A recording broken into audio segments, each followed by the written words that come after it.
இந்த விவாதத்தில் பங்கேற்று இங்கே நேற்று பேசிய நம்முடைய மாண்புமிகு சட்டமன்ற உறுப்பினர் திரு தங்கமணி அவர்கள் ஜிஎஸ்டி வரி விதிப்பிலே வரக்கூடிய சிக்கல்கள் மற்றும் பாதகங்கள் எல்லாம் இங்கே சொன்னார்கள். அவற்றையெல்லாம் ஒன்றிய அரசு மற்றும் அனைத்து மாநில அரசுகளின் பிரதிநிதிகள் இடம்பெற்றிருக்கக்கூடிய ஜிஎஸ்டி கவுன்சில் மீட்டிங்கிலே நாங்கள் உரிய முறையில் எடுத்துக்க சொல்லி அதற்கான தீர்வுகளை நாங்கள் காண்போம் என்பதையும் நான் குறிப்பிட விரும்புகிறேன். கடைசியாக பேசும்போது முடிச்சுட்டு போகும்போது அதை சொல்லிட்டு போனீங்க. திட்டத்தை அறிவித்திருக்கிறீர்கள். அடுத்த 2 ஆண்டுகளில் 20 லட்சம் கல்லூரி மாணவர்களுக்கு கைக்கணினி அல்லது மடிக்கணினி வழங்கப்படும் என்று சொல்லியிருக்கிறீர்கள். அதற்காக 2000 கோடி ரூபாய் இந்த நிதியாண்டிலே ஒதுக்கி இருக்கிறது.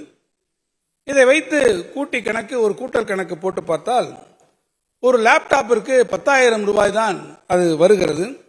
இந்த 10,000 ரூபாயில் எத்தகைய ஒரு தரமான கணினியை வழங்க முடியும் என்று அவர்கள் ஒரு மனக்கணக்கை போட்டு இங்கே அவர்கள் பேசினார்கள்.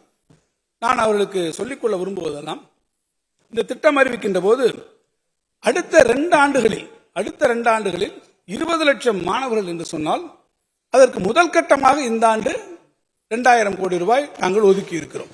அப்படி என்றால் அடுத்த ஆண்டு வருகிற போது மேலும் அதற்கு 2000 கோடி ரூபாய் ஒதுக்குற போது இப்போது நீங்கள் அந்த கணக்கை கூட்டி வெளித்து பார்ப்பீர்கள் என்று சொன்னால் அந்த கணக்கில் உங்களுக்கு வரும்.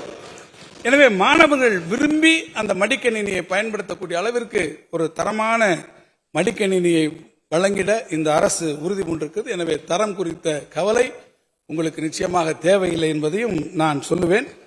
எனவே சராசரியாக எடுத்துக்கொண்டால் ஒரு மடிக்கணினி 20,000 ரூபாய் அளவில் இருக்கும் என்கின்ற வகையில் எதிர்பார்த்து இந்த வருடம் 2000 கோடி ரூபாய் அதற்கு முதற்கட்டமாக நிதி ஒதுக்கப்பட்டிருக்கிறது.